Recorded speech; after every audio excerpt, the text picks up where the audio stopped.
Balance is really important to me in my life. Let's think about if you have a rubber band and you pull on that rubber band and you keep pulling on the rubber band and you keep pulling on it.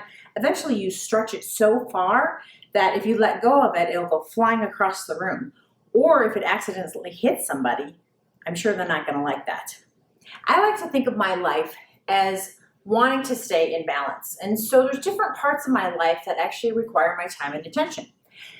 I can divide them into what I would consider to be buckets. So I can have a career bucket, I could have a children bucket, I can have a friend bucket, I can have a significant other bucket, exercise bucket.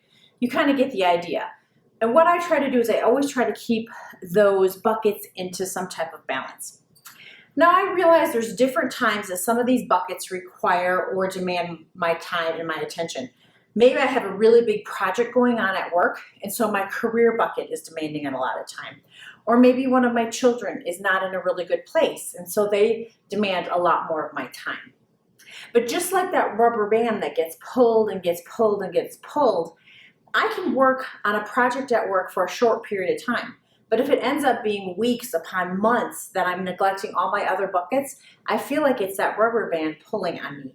And then what happens is when my buckets are out of balance, I find that I go to the negative emotions of life a lot quicker than when my buckets are in balance. Let's also think about a pendulum. So if you have a pendulum and you pull the pendulum all the way to the right and you let go of it, it's going to swing equally and opposite all the way to the left. However, if that pendulum is in balance, it literally can remain there forever.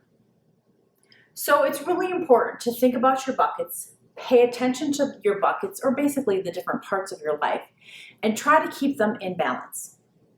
That way you won't be going to the negative emotions, and it's easier to stay within the positive emotions of life.